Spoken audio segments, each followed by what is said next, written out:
Today we're going to talk about lateral tension. Obviously this Jaguar has come in with a sizable piece of damage. Revert back to our continuum plan. What we're going to do with this is going to dictate which level of lateral tension we're going to use. Okay, so some we might want to go a little bit more aggressive with, others we may want to bring out nice and gently and smooth under finesse. So whereabouts in this continuum plan that you sit is what we're going to look at. So we're going to start off looking with exactly what's in the L2E.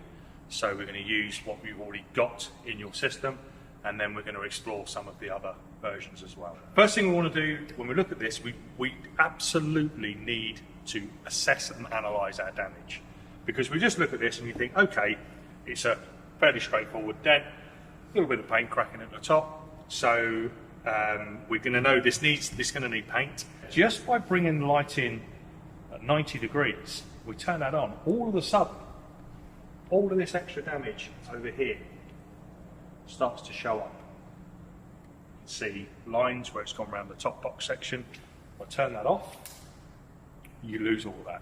So if we're validating this for an insurance claim or assessing it for a customer, we absolutely want to make sure that we're seeing all of this damage, because this over here, if I was going for a really, really flat finish, this is going to affect this.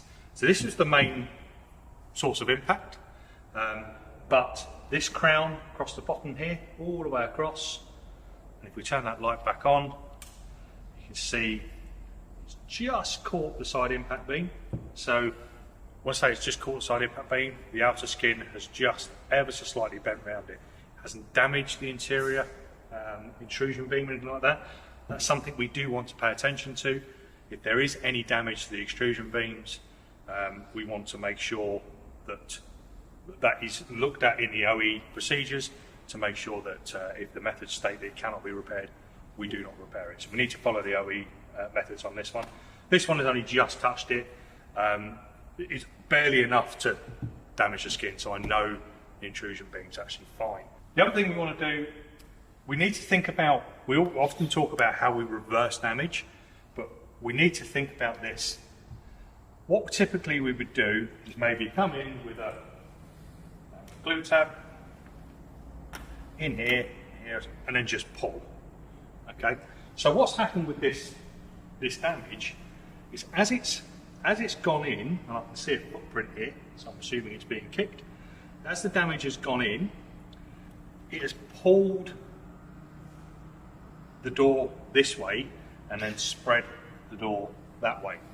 So we need to factor that in when we do our repair. Simply if we go for the middle and we just pull outwards, it's going to be very, very difficult for us to get this back to a flat repair. So it's going to fight us all the way. I say we can't do it, it's going to just be very, very difficult. But by employing lateral tension, and you can actually see it, if you come in and have a look at these door gaps, see the door gaps very, very close down here, and then it starts to open up the top here. And the same here. Tight door gap down the bottom. As it comes up, I can actually almost put my finger in at the top here. And you'll have a notice as well, the door has come out, so we've just got a bit of overlap on the rear quarter here. So you can see that the door has done this. So for this to go in, it's shortened the door. So what we're going to do about lateral tension is we're going to reverse that process. We're going to put some outward movement this way, okay, so that when we start going after our centre, everything's going to want to flow. Now we talk about metal flow, this is exactly what we're talking about. We want that metal to flow back in to this central part, because this is where the damage has happened, but all this extra needs to be taken into consideration. If you do not address any of this, this is never going to come out flat. Okay, so we need to bring everything up in the same. How we do that is going to be based on where we are in our continuum.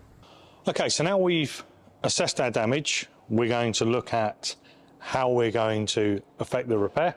So we'll start off with what's available with us within the L2E system. We have these tabs here with the carabiner on. So any of our solid tabs, what you'll notice is they do have a hole towards the end. So we can grab any of these solid tabs depending on what type of pull we're looking for, and we can actually pop our carabiner in there. For this style, I think something like this, glued on here. And what we're going to do for this particular one, we're going to use a vacuum tower. So this is going to be vacuum to the floor, enables us to hook up, and we're going to pull with our tower. Now we can also use pulling straps to a post. You know, we can use a multiple of options for us. All we want to do is we want to get a hook around this, and we want to be pulling this way. Now, to stop the door from shifting over, we can use our blue paddle or a slapper. The shiny side we can actually glue between the two panels here, so we can glue that between the quarter and the door. Now, which way you do your tensioning pull very much dictates, or is dictated by, you know, this one here.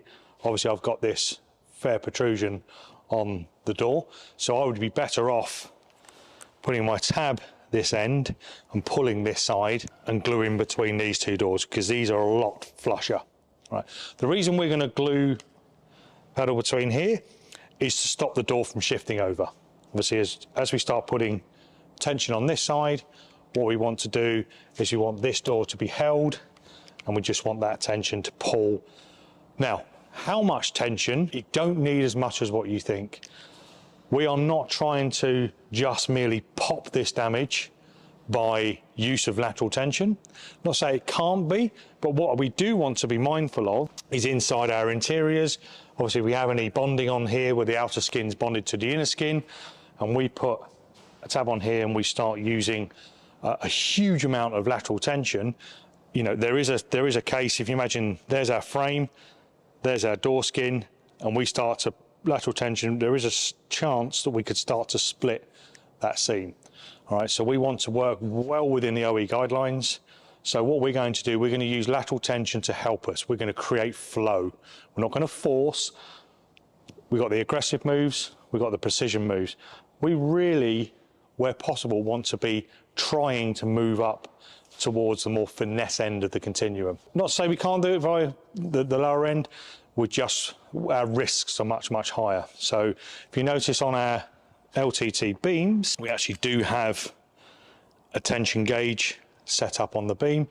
So that just enables us to regulate how much tension we're putting on. And I think once you've got a visual aid in there, it really helps you understand just how much stretch you're putting on that panel. So what we've done here, we've set up this vehicle to be pulled using lateral tension for everything that's available within the L2E system. Obviously, the tower isn't part of that, but how you pull that is down to you if you have straps or if you do have a tower of your own.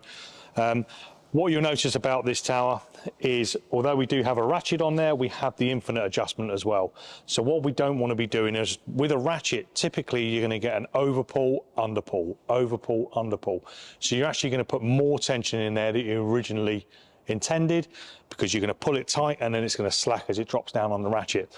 So what we've got is the ability to tension using our ratchet, and then we can do our finite adjustments using the infinite adjustment. Okay, so that's making sure we get a very linear pull. Great thing about this, it keeps our work zone completely open.